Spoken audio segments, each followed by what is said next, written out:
Amém, meus irmãos, poder sentar. Eu costumo sempre fazer uma oração antes de começar a pregar, mas hoje essa canção foi a nossa oração. Santo Espírito nos enche, você é bem-vindo aqui, vem encher os nossos corações e transbordar. Amém. É um privilégio muito grande estar aqui com vocês essa manhã para partilhar uma porção da palavra de Deus, e eu escolhi bem essa palavra, partilhar uma porção, porque hoje, por mais que seja um sermão, eu não queria que você ouvisse como se fosse uma palestra, eu queria que você ouvisse o que vai ser dito como se fosse mesmo um compartilhar daquilo que nós temos vivido aqui na nossa igreja há muitos anos. Um partilhar de algo que acontece nos ministérios, acontece nos grupos pequenos, com aquelas pessoas que estão mais envolvidas durante a semana, não só no culto, e que isso que acontece na nossa igreja, acontece também nas quartas-feiras, nos domingos aqui, precisa que todo mundo compreenda, precisa que todo mundo saiba, mesmo aqueles que não são tão engajados, é importante que vocês compreendam esse compartilhar do que Deus faz no nosso meio. Eu creio que essa é uma palavra que pode transformar a sua vida, consolar o seu coração, encorajar você, aquecer seu coração. Hoje é domingo de Pentecostes, é o dia de falar da igreja. Hoje é o dia de falar da igreja, porque foi em Pentecostes que começou a igreja. É o início da igreja. E é por isso que nós estamos de vermelho, o Espírito Santo. As igrejas históricas no mundo todo hoje comemoram o dia em que o Espírito Santo preencheu com plenitude a primeira geração de discípulos. Logo após a morte de Jesus Cristo, a primeira geração daqueles seguidores de Jesus, os apóstolos, Maria e outros discípulos seguidores, foram preenchidos com o Espírito Santo. E eu quero contar um pouquinho da história disso, porque muitos de vocês podem estar se perguntando o que é Pentecostes. Eu quero situar você, por que é que a gente celebra Pentecostes, o que é que significa Pentecostes, e quero fazer isso de uma maneira bem simples. No Antigo Testamento, houve a Páscoa. Vocês certamente já ouviram falar da Páscoa. Páscoa significa passagem do povo pelo Mar Vermelho. O povo era escravo no Egito, e uma história muito bonita, Deus tirou o povo da escravidão, e eles atravessaram o Mar Vermelho a pé enxuto. Então essa passagem é chamada de Páscoa, o dia que o cordeiro era morto no Antigo Testamento, e o seu sangue foi colocado também no umbral das portas do povo hebreu. Acontece que depois dessa Páscoa, depois dessa passagem no Antigo Testamento, 50 dias depois, no deserto, num monte chamado Monte Sinai, Deus deu a lei, os 10 mandamentos fixados em pedras, 2 grandes pedras. Moisés subiu no Sinai e recebeu de Deus esses 10 mandamentos nessas pedras, que eram normas que o povo deveria seguir na sua peregrinação pelo deserto até a terra prometida. E por isso, então, o nome é Pentecostes, porque é 50 dias depois da Páscoa. Vocês lembram que o Brasil é penta, não é? Penta vem de 5 vezes. Pentecostes é 50 dias após a Páscoa, o povo recebeu a lei nessas talhas de pedra. E isso, então, virou uma celebração anual. Todo o povo hebreu, todo ano, por esse momento, celebrava Pentecostes, o dia em que Deus derramou a sua lei em pedras, entregou a sua lei em pedras, e isso se tornou uma festa anual, que era uma festa agrícola também. Eles faziam a colheita, todo ano faziam essa celebração. Isso foi no Antigo Testamento. No Novo Testamento, Jesus escolheu justamente essa época da Páscoa, e ele foi a Jerusalém, e nessa época houve a Páscoa da Nova Aliança, a Páscoa que nós celebramos, que é uma passagem, mas é uma passagem muito mais importante, que foi a passagem de Cristo da morte para a vida eterna. Essa é a Páscoa que nós celebramos no Novo Testamento, a ressurreição. Então, a primeira Páscoa e o primeiro Pentecostes no Antigo Testamento é o que a gente chama de Velha Aliança, aliança da lei entregue nas pedras, lá no Monte Sinai. A nova aliança, o novo Pentecostes, decorre da nova Páscoa, no Novo Testamento, e aí é nova aliança porque essa lei não está mais entregue nas pedras, mas ela é entregue nos nossos corações. 50 dias após a ressurreição de Jesus, os discípulos estavam reunidos orando, e então Deus cumpriu essa promessa de tirar a lei entregue na pedra e colocar a lei entregue no coração, quando Ele enviou o seu Espírito Santo. E aqueles apóstolos, os discípulos, Maria e algumas mulheres, eles foram cheios do Espírito Santo, e eles começaram a falar em outras línguas, línguas conhecidas. Eles começaram a falar em grego, começaram a falar nas línguas conhecidas. Muita gente estava em Jerusalém para celebrar essa festa de Pentecostes, que era anual, e eles começavam a ouvir então a pregação dos discípulos na sua própria língua.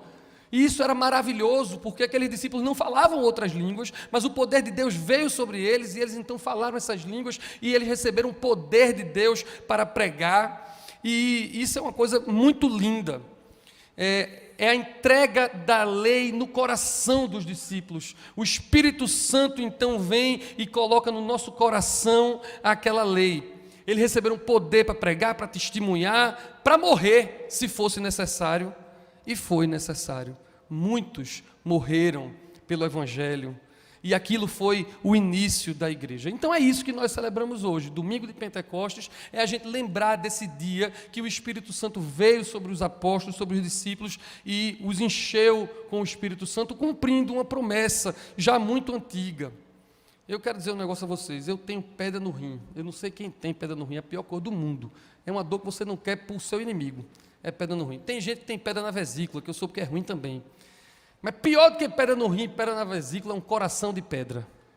E hoje é dia de uma cirurgia espiritual, hoje é o dia de todos recebermos um coração de carne, amém. Meus irmãos, semana passada no culto da tarde, eu estava pregando sobre o Evangelho de João, e eu terminei o sermão da semana passada falando que a transformação de Deus se dá sempre de dentro para fora, não de fora para dentro. Eu queria ter explorado mais isso, mas era outro contexto, outro sermão, não deu para eu fazer, mas eu fiquei com esse negócio na cabeça, e hoje que é domingo de Pentecostes, eu penso que é a melhor oportunidade de refletir sobre isso, sobre o nosso coração, sobre como as transformações primeiro acontecem no nosso coração. Tudo começa no nosso coração. E deixa eu logo confessar a vocês aqui, eu sou meio chato. Eu queria não ser, mas eu sou. Aí as pessoas ficam mandando para mim uns memezinhos tão bonitinhos, rapaz. Teve um que mandaram para mim, umas 250 pessoas mandaram para mim. E todo mundo acha muito, muito bonitinho, eu não acho não. Mas que é assim, eu não sei se vocês já viram, é uma pessoa que diz assim: Deus, eu só tenho coração para lhe dar. Aí Jesus aparece e faz: mas é tudo que eu quero, é o seu coração. Não é tão bonitinho isso, né? Eu acho isso horrível, porque eu não acho que isso é verdade. Deus não quer só o seu coração, Deus quer tudo. Tudo. Mas eu entendo o meme, eu entendo a mensagem bonitinha, porque tudo começa pelo coração. Ele quer o nosso coração, porque do coração brota tudo. A Bíblia diz em Provérbios capítulo 4, sobre tudo que devemos guardar, nós devemos dar prioridade ao nosso coração, porque dele, do coração, procedem as fontes de vida.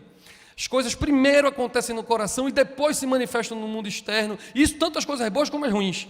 Os bons planos que a gente faz são gerados no nosso coração, e depois a gente faz também as coisas ruins que a gente faz, começam no nosso coração e depois elas se manifestam no externo. Então, a gente precisa se preocupar para intencionalmente consagrar o nosso coração, as nossas motivações, as nossas paixões, os nossos amores. Porque deixa eu dizer uma coisa para vocês que nem todo cristão compreende. A Bíblia diz: o nosso coração é enganoso. Veja que coisa. Está lá também em Jeremias, por exemplo, capítulo 17, 9, diz que o nosso coração é enganoso. Então a mensagem de hoje é sobre algo sobrenatural. Porque o natural é um coração enganoso. O sobrenatural que o Espírito Santo nos dá é um coração virtuoso, transformado por Jesus. Amém? O texto que nós lemos é do profeta Ezequiel, nós lemos o capítulo 36, e Geraldinho inclusive repetiu esses versículos: dar-vos-ei um coração novo, porei dentro de vós um espírito novo, tirarei da vossa carne um coração de pedra e vos darei um coração de carne, porei dentro de vós o meu espírito e farei que andeis nos meus estatutos e guardei os meus juízos e os observeis. E essa profecia lá de Ezequiel foi cumprida em Pentecostes. Deus, de fato, tirou o coração de pedra, deu um coração novo. E ela é cumprida até hoje, e está sendo cumprida agora, enquanto eu prego e o Espírito Santo está tirando o seu coração de pedra e colocando um coração novo, um coração de carne. Amém? E isso é a coisa mais linda do mundo, porque quando Deus faz isso, a nossa transformação é de dentro para fora. Com um novo coração, com o Espírito Santo, a gente se transforma para andar conforme os estatutos de Deus, diz Ezequiel. Vou dar um coração novo para que vocês andem conforme os meus estatutos. E como advogado, eu sempre me preocupei muito em conhecer lei. Era importante para mim saber o que era lei, o que era permitido, o que era proibido. Mas eu descobri que a lei, ela estava fora de mim. A lei não estava dentro de mim, eu tinha que conhecer a lei fora de mim. E as pessoas quando chegam na igreja, pode prestar atenção se não é assim, normalmente elas querem saber disso, o que é que pode e o que é que não pode. O que é a lei? As pessoas chegam no gabinete pastoral e dizem, pastor, eu posso isso, eu não posso isso, eu pode ou não pode? Uma irmã mais humilde que andava comigo há 20 anos atrás, ela dizia, quando se converteu, Ivanzinho, eu quero saber a lei dos crentes. A lei dos crentes, pode, o que é que pode e o que é que não pode. E eu descobri que isso da lei, aquela lei que foi entregue na pedra, era bom para mim. Eu descobri que isso não era ruim, não. Tudo mudou quando eu entendi que a lei era boa para mim. Mas era boa no longo prazo. No curto prazo, não. Porque a lei dizia e diz, lá no Antigo Testamento, que eu não deveria mentir. E isso no longo prazo era bom, porque se eu não mentir, eu não fico escravo do pecado. Todo mundo sabe que mentira tem perna curta. Então, aquilo que era uma lei fora de mim, externa, eu descobri que era boa. Porque se eu não minto, eu fico mais livre. A lei diz que eu não devo adulterar. E é muito bom que eu não adultere, porque se eu não adulterar, aquele prazer momentâneo nunca vai comparar com o prazer que eu tenho no casamento.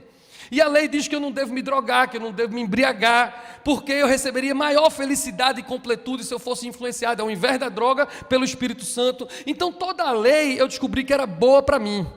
Mas aí também eu descobri que a lei que é boa para mim no longo prazo, eu amo transgredi-la. Porque eu sou um mala sem alça que gosto do curto prazo. E eu desconfio que você parece comigo. Porque nós temos a natureza pecadora dentro de nós. A lei entregue na pedra, que é externa a mim, eu quero muito transgredi-la, porque transgredi-la me dá prazer no curto prazo.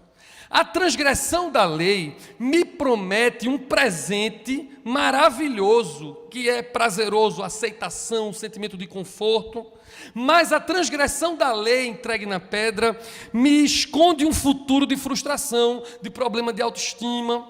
Essa que é a verdade. Então eu comecei a estudar a lei, a vontade de Deus, que é boa no longo prazo, mas aí depois eu entendi que eu tinha que me conhecer também. Não adiantava eu só conhecer a lei, eu tinha que me conhecer porque eu sabia que eu queria transgredir a lei, porque eu me interesso pelo curto prazo. Então eu tinha pouco cuidado com o meu coração. O provérbio dizia, sobre tudo o que deve guardar, guarda o teu coração, e eu não guardava meu coração. Meu coração gosta muito do curto prazo, e não é só o coração não, viu? Parece que o estômago também gosta do curto prazo. Eu sou um camarada do curto prazo, Deus me perdoe, mas é assim. Eu amo o curto prazo. Eu entendo, viu, meus irmãos, que eu preciso emagrecer. Por uma questão de saúde física, por uma questão de tudo, me alimentar melhor, de longevidade. Mas o meu interior ama leite moça, rapaz. E se botar farinha láctea, né? Não, a nega Lúcia sabe, né, nega? Botar uma farinha lácteazinha, um pudim de leite, rapaz, é um negócio que meu coração quer muito, porque no curto prazo aquilo me dá um prazer absurdo. Nunca me decepcionou. Ou eu estou triste, eu estou em depressão, eu estou nervoso, eu estou estressado com qualquer coisa. Um leite moçazinho resolve a minha vida, rapaz, é um negócio impressionante. Agora resolve naquele curto prazo, resolve na hora. No longo prazo é sempre muito ruim para mim. No longo prazo o leite moça nunca resolve, e nem o pudim, misericórdia. Mas é assim que funciona, e a gente então precisa guardar o nosso interior, entender e guardar intencionalmente o nosso interior. Isso é que é importante, de dentro para fora, que não tem fim. Eu acho isso, quando a gente compreende isso, muda a nossa espiritualidade. Coração de pedra ser transformado por um coração de carne tem a ver com o seguinte: eu achava que Deus queria me fazer um homem melhor através da lei. E eu descobri que Deus não quer me fazer um homem melhor, Deus quer me transformar num outro tipo de homem, mudando o meu coração. E isso faz toda a diferença. Não é um homem melhor, nem melhor do que ninguém, é um outro tipo de homem, que conhece a lei, conhece a si mesmo, e é algo muito mais profundo. Por isso que eu creio que essa mensagem é transformadora. De dentro para fora, porque é assim a nova aliança. Quando a lei estava escrita nas tábuas de pedra, no Antigo Testamento, valia o que estava escrito.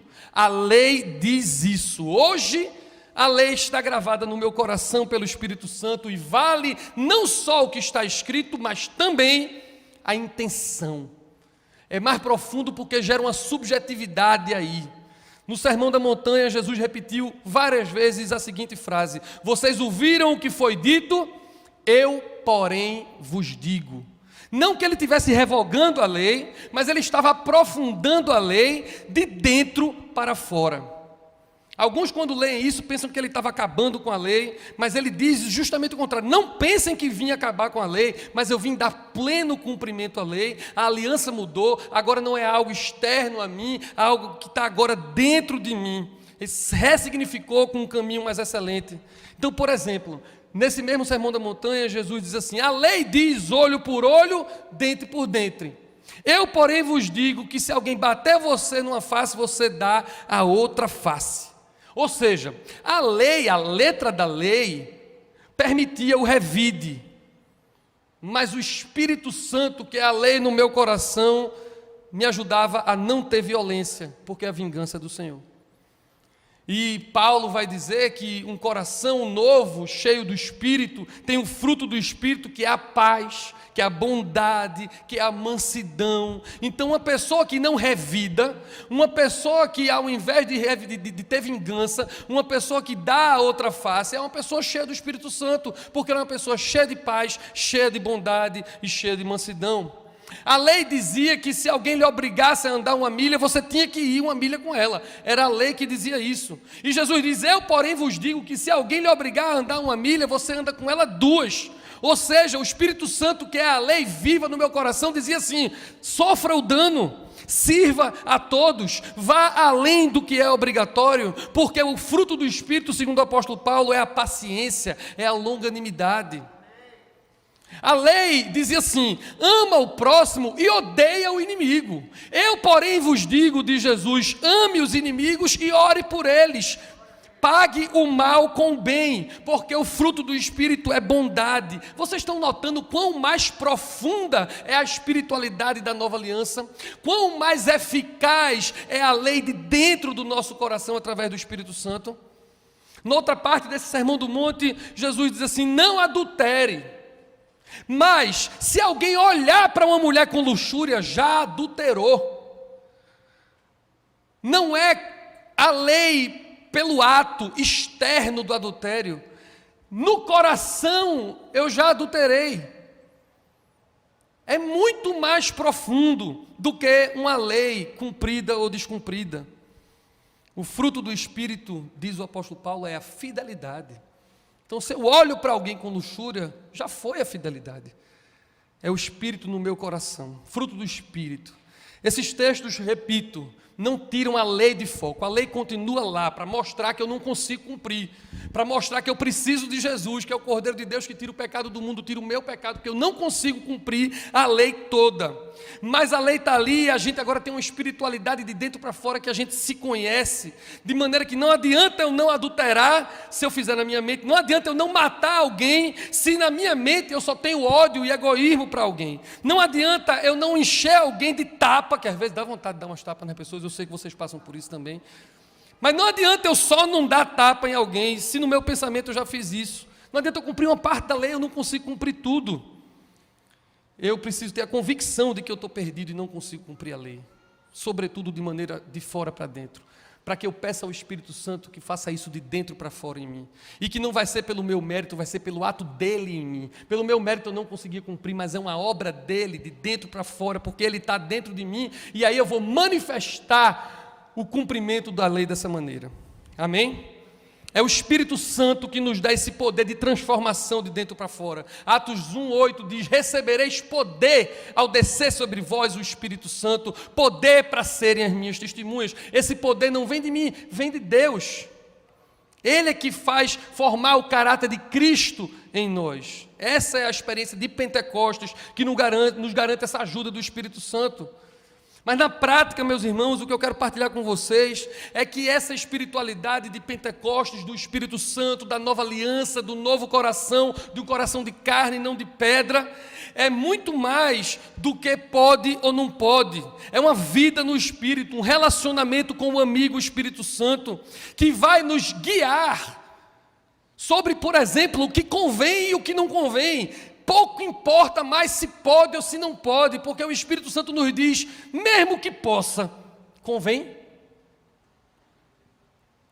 Notou a profundidade do que o Espírito Santo pode fazer com você, se você tiver um relacionamento com Ele? Mas olhe, meus irmãos, e eu não quero falar muito mais, porque eu creio que a obra é hoje o Espírito que está fazendo, mas eu quero ir terminando já esse sermão, dizendo a você o seguinte, que não é só um espírito, um amigo que vai lhe guiar nisso, não é, isso é muito importante, mas não é só isso, é alguém que vai lhe ajudar no seu comportamento. Quem aqui não precisa de poder de ajuda para deixar um pecado, um vício, um mau hábito? O Espírito Santo está aqui para nos ajudar nisso. Na sua própria força, na minha própria força eu não consigo, mas Ele com o seu poder explosivo, porque a palavra em grego é dunamis, de onde vem dinamite, é um poder de Deus para nos ajudar a sermos quem Jesus quer que a gente seja. E é mais do que guiar, é mais do que ajudar no comportamento, é um relacionamento com uma pessoa que nos consola. E num momento como hoje, de tanto sofrimento, de pandemia, de morte, de doença, impotência, quão maravilhoso é um relacionamento com a pessoa que diretamente pode nos dar o consolo. Ele é chamado de o Consolador. Quem não precisa de um consolo? Diretamente. Mais do que dirigir, mais do que uma ajuda, mais do que um consolo, esse amigo Espírito Santo é aquele que está no seu coração, transformando pedra em carne, para lhe capacitar para uma obra que você não conseguiria fazer. Ah, pastor, eu queria tanto fazer isso na minha família, eu queria tanto fazer isso com meu filho, com meu marido, eu não consigo. Ok que você não consegue, dentro de você há quem consiga.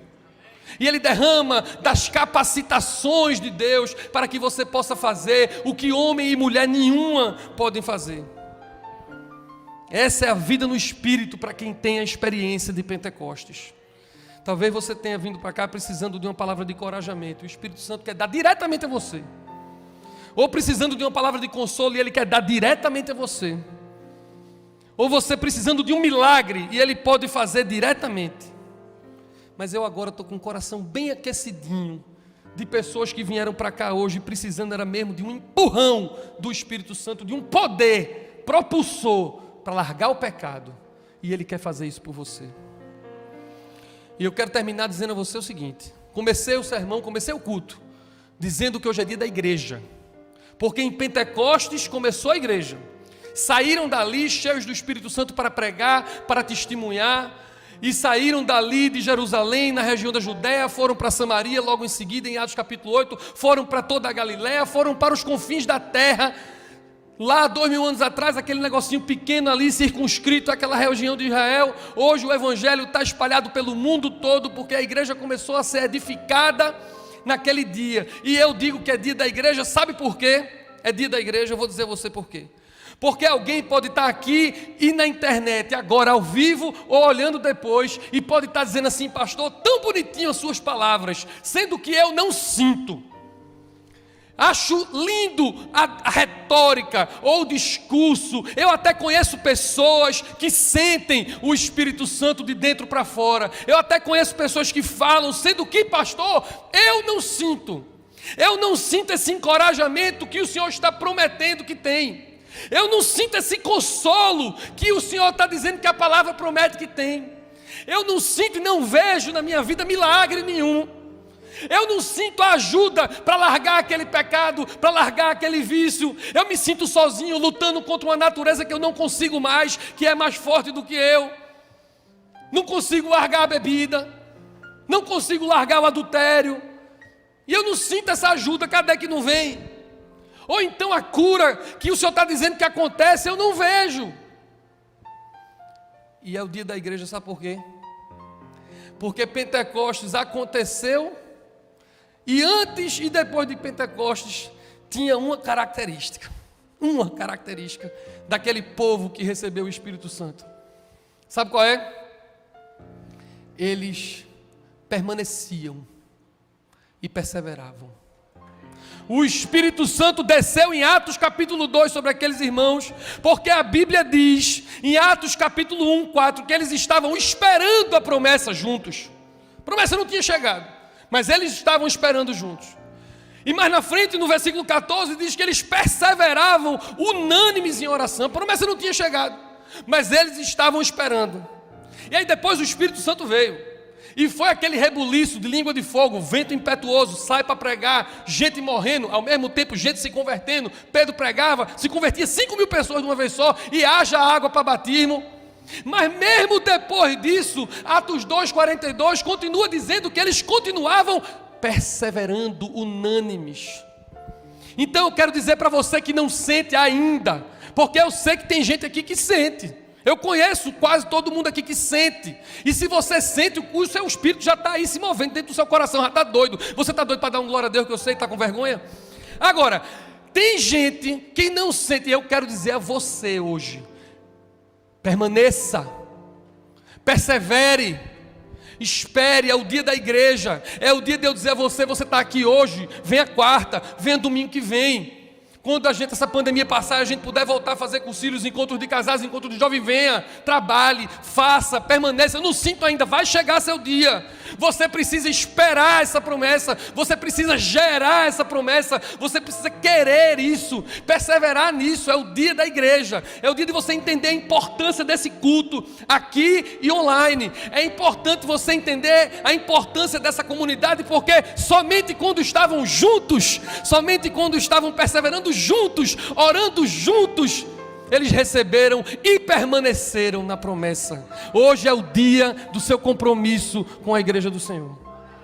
Hoje é o dia de você dizer assim: eu posso até sentir, pastor, eu sinto, glória a Deus, vamos permanecer. Ou então você dizer: pastor, não sinto ainda. E eu digo, sem medo de errar, o seu dia chega.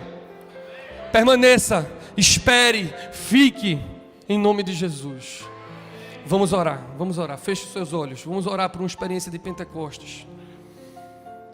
Compartilhei com Dom Paulo e com Dona Márcia, e Dona Márcia disse: meu filho, Deus lhe abençoe, lhe use, mas quando for terminar esse sermão, não deixe de orar por uma experiência de Pentecostes na igreja.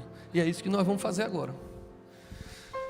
Espírito Santo de Deus, vem neste lugar e enche os nossos corações. Vento do Espírito, sopra nesse lugar e enche os nossos corações. Em todos os irmãos que já têm um relacionamento direto e pessoal contigo, Senhor, faz com que isso seja vivificado. Mais plenitude do teu amor e da tua graça, Deus, na vida desses irmãos que já tiveram uma experiência de Pentecostes. Outros irmãos que tiveram há muito tempo e que isso estava escondido, estava guardado. Derrama uma nova experiência, uma nova porção, para que hoje sintam o teu amor, a tua graça transformadora do Espírito Santo. E principalmente para todos os homens e mulheres, Senhor, aqui e que estão nos ouvindo pela internet, que nunca tiveram o sentimento do teu Espírito Santo, nunca sentiram o poder explosivo do teu Espírito Santo para nos transformar de dentro para fora, para dar poder para serem testemunhas. Que isso seja agora sobre a igreja, que o teu Espírito Santo aqueça o coração de cada homem e cada mulher, e que ninguém seja o mesmo a partir de agora, Pai. Contigo um coração de pedra se foi, um coração novo veio. O teu espírito e tudo fica diferente. Faz essa obra agora, em nome do Pai, em nome do Filho e no nome poderoso do Espírito Santo de Deus. Amém. Deus abençoe vocês. Aleluia. Glória a Deus. Amém. Aplauda o Senhor. Aplauda o Senhor, Espírito.